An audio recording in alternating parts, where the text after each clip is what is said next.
आप सभी लोगों का स्वागत है फिर से एक बार इस क्रिक जोन में। आशा करता हूँ सभी लोग सही सलामत होंगे। तो चलिए शुरू करते हैं आज का वीडियो। फिर से एक और बार खास तौर पे देखें तो श्रीलंका और दक्षिण अफ्रीका के बीच ये मैच खेला गया और महत्वपूर्ण मैच दोनों ही टीमों के लिए। टॉप 4 का स्पॉट लगभग लगभग पुख्ता करने के लिए दक्षिण अफ्रीका के लिए ये मैच जीतना जरूरी था, जबकि टॉप 4 के रेस में बने रहने के लिए श्रीलंका के लिए मैच बहुत ही अनिवार्य थे इस मैच को जीतना। टॉस जीते हैं, बल्लेबाजी करने का फैसला श्रीलंका वुमेन्स द्वारा और वहां पे 3 बदलाव थे दक्षिण अफ्रीका की तरफ से। सुनील लियूस की वापसी हुई थी, मैसो की वापसी हुई थी और कहीं ना कहीं शंगेस को लाए थे विकेट कीपर जख्ता की जगह पे कराबो मैसो, जो कि अच्छी खासी विकेट कीपिंग करते हुए नजर आए। ये बदलाव थे, लेकिन जो शुरुआत था पावर प्ले जबरदस्त गेंदबाज मरिजन कैप और कहीं ना कहीं वहां पे मसबाटा क्लास द्वारा और कहीं ना कहीं कुछ चौके लगाते हुए नजर आए भीष्मी गुणरत्ने और कहीं ना कहीं चमारी अटपट। तो चमारी अटपट आज एंकरिंग रोल प्ले करते हुए नजर आए, लेकिन कुछ खास लंबा पारी खेल नहीं पाए, क्योंकि पावर प्ले तक देखे तो शुरुआत अच्छा खासा किया था। विश्व करुणा ने 10-12 रन बनाकर चलते बने, क्योंकि वहां पे घुटनों पे एक जो जबरदस्त थ्रो मारा था वहां पे चोटिल हो गए थे, वहां पे स्ट्रेचर से लेकर गए थे। ऐसा लग रहा था कि शायद आज बल्लेबाजी बिल्कुल भी नहीं कर पाएंगे। फिर चमारी अटपातू और कहीं हसीनी पेरेरा एक जबरदस्त शॉट लगाते हैं, लेकिन वहां पे जो स्विंग करते हुए गेंदबाजी करते हुए नजर आए क्लास, और अच्छा सा क्लास का जो जबरदस्त स्पेल देखा वो कहीं ना कहीं काबिल तारीफ में कहूंगा। वहां पे स्विंग भी दिखा और वहां पे लाइन को मिस करते हुए नजर आ रहे थे। फिर चमारी अटापाटू वही 11 रन बनाते 25 गेंदों में। आज थोड़ा बहुत चाहिए थे, एक आध शॉट्स तो लगाते हुए नजर आए थे, लेकिन वहां पे कप्तान से चाहिए तो उम्मीद थी कि एक अच्छी खासी बड़े स्कोर बनाए, जाके एक बहुत ही अहम मुकाबले में आप पूरी तरीके से खास तौर पे देखें तो मजबूत परिस्थिति में हो और अच्छा खासा स्कोर बोर्ड पे लगाते हुए नजर है। वहां पे कप्तान अंदर आती हुई गेंद एलबीडब्ल्यू वहां पे आउट नहीं दिए थे, अंपायर्स कॉल था, अंपायर ने आउट दिया था। वहां पे डिसीजन जो रिव्यू लिया था वो आखिर में जाकर आउट पाए गए। तो कहीं ना कहीं हर्षित माधवी थे, फिर कविशा दिलहारी थे, आए थे 10वें ओवर तक 37 रन पे थे रन्स, और कहीं ना कहीं 2 विकेट गंवा चुके थे। फिर 12वें ओवर तक थे तो 46 रन वहाँ पे क्लोए ट्रायन और नडान डिक्लार्क ने गेंदबाजी की थी। 12वें ओवर के बाद 46 पे 2 विकेट। उसके बाद बारिश आया था, बारिश ने खलल डाला। उसके बाद बारिश जब रुका, मैच जब शुरुआत हुआ, बहुत समय विराम मिला, बहुत समय के अंतर के बाद मैच शुरुआत हुआ। ऐसा लग रहा था कि आज शायद मैच धुल जाएगा, लेकिन 20 ओवर का मैच कर दिया गया घटा करके। और उसके बाद था कि ताबड़तोड़ अंदाज में आप बल्लेबाजी करें, ताकि कहीं ना कहीं रन से कम 20 ओवर में जितने हो सके उतने आप बटोर सके।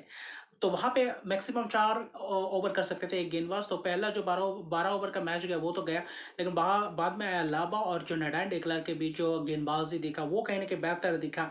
वहां पे कुछ शॉट्स लगाते हुए नजर है, वहां पे छक्का लगाया आते ही कबीर दिलहारी। फिर कहीं ना कहीं उसके बाद जो गेंदबाज के बेहतर गेंदबाजी करते हुए नजर आया लाबा, और फिर विकेट्स भी चटकाए नडन डी क्लार्क, रन्स भी उनके खिलाफ बने, लेकिन विकेट्स चटकाने में पूरी तरीके से सफल रहे। कविशा दिलहारी को चलता किया लॉरा उल्फाट की जबरदस्त कैच कवर्स द्वारा 14 रन बनाए कविशा दिलहारी। नीलाक्षी डे सिल्वा कुछ कट्स के शॉट्स मारते हुए नजर आए, लेकिन हर्षिता माधवी ऐसी उम्मीद थी कि कुछ शॉट्स लगाए, वहां पे रन थोड़ा बहुत तेजी से बटोरने की कोशिश की। वो तो नडन डिक्लार के खिलाफ नीलाक्षी डे सिल्वा रन बटोर रहे थे, लेकिन विकेट्स लाबा आते हैं, वहां पे विकेट चटकाते हुए नजर आते हैं। वहां पे टॉप एज, वहां पे कैच और फिर कुछ जबरदस्त चौके लगाते हुए नजर आते हैं। कहा वहां पे थोड़ा बहुत तेजी से रन बटोरने की कोशिश में थे, फिराक में थे, लेकिन उतना भी कुछ खास थे। आखिरी 2 ओवर्स में उतने रन बने भी नहीं।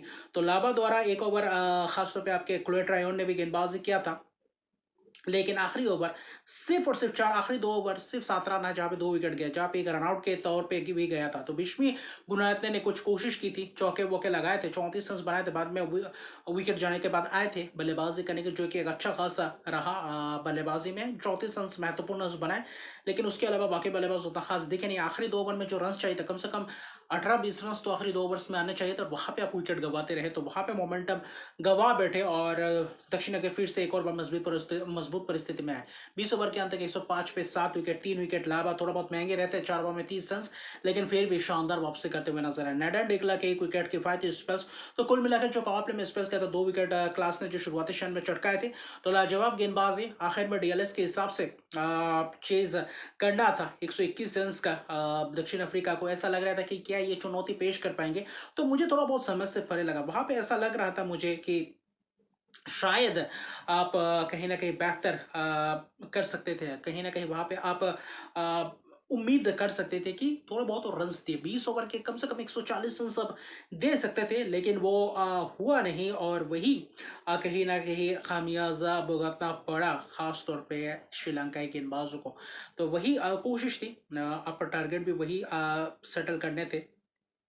तो कुल मिलाकर बेहतर शुरुआत लॉरा ओल्फर्ट और तस्मीन ब्रिट्स द्वारा, और शुरुआत से ही चाहे सुगंध की बात करें, माल्की की बात करें, तो वहाँ पे रन्स बटोरते हुए नजर है। फिर भी किफायती रहे माल्की, खासतौर पे शुरुआती क्षण में कुछ चौके लगाते हुए नजर आया ओल्फर्ट, तो रन्स उनके बल्ले से आते ही चले गए। छक्का भी लगाया था खासतौर पे आपके इनोका रनावीरा के ऊपर तस्मीन ब्रिट्स, तो वहाँ पे कोशिश जबरदस्त की थी वापसी करने के लिए, विकेट चटकाने के लिए, चाहे काविशा दिलहरी हो चाहे इनोका रनावरा, बीच में कप्तान चमारा या टपाटो ने भी गेंदबाजी की, लेकिन बाद में रहे नहीं। और आखिर में जाते जाते जो 20 ओवर में टारगेट चेस करना था, वो जबरदस्त अंदाज में चेस कर गए, जहां पे जो आखिर के 15वें ओवर के अंदर अंदर मैच खत्म करके, वो 3 ओवर में जो करीबन करीबन आप देखें तो 50 रन बनाए थे, तो उसने कहीं ना कहीं मैच का रुखे पलट दिया था। कविशा दिलवारी को एक ओवर में 4 चौके मिले। वहां पे तस्मीन ब्रिट्स की बात करी, चाहे कप्तान लॉरा ओल्फर्ट की आखिर में छक्का लगाकर मैच जिताते हैं तस्मीन ब्रिट्स, लेकिन कहीं ना कहीं काबिल तारीफ ये बल्लेबाजी कहीं ना कहीं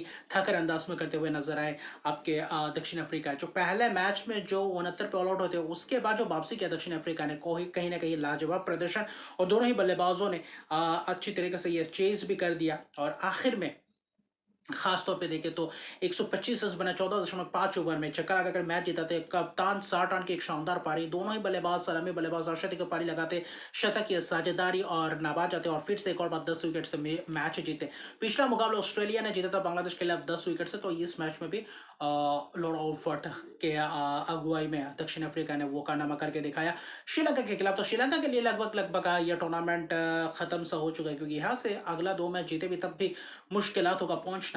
और कहीं ना कहीं दक्षिण अफ्रीका इस मैच को जीतकर 5 में से 8 अंकों के साथ जबरदस्त प्रदर्शन करते हुए नजर है, और कहीं ना कहीं यहाँ से राह और आसान होता हुआ दिखेगा दक्षिण अफ्रीका के लिए। अभी टॉप 4 के लिए जद्दोजहद रहेगा। टॉप 2 में आ चुके हैं दक्षिण अफ्रीका, 5 में से 4 जीते, 8 अंकों के साथ, एक हार 8 अंकों के साथ, तो कहीं ना कहीं काबिल तारीफ। और यहाँ से आप श्रीलंका की वापसी की उम्मीद ना ही करें तो ही बेहतर है, क्योंकि यहाँ पे 2 में से 2 जीते तब भी 6 अंकों के तक 6 अंकों के तक पहुंचेंगे, लेकिन भारत है, न्यूजीलैंड है, तो उनके ऊपर ज़्यादा निर्भर रहेगा कि वो कैसे प्रदर्शन करते हैं।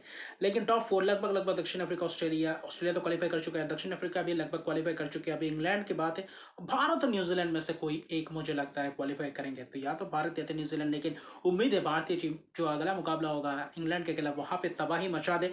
लेकिन कल जो मुकाबला होगा वो भी एक बहुत ही कांटेदार मुकाबला होने वाला है, शायद बारिश उसमें भी खलल डाले। कोलंबो में ही मुकाबला है, वो है न्यूजीलैंड बनाम पाकिस्तान। जो पाकिस्तान इंग्लैंड के खिलाफ क्या था, वहाँ पे आखिर में आ चुके थे मैच, अगर थोड़ा बहुत होता तो शायद पाकिस्तान जीत जाते, लेकिन अभी भी पाकिस्तान पहले जीत के फिराक में रहेंगे। न्यूजीलैंड के खिलाफ क्या वो कारनामे कर पाएंगे या नहीं।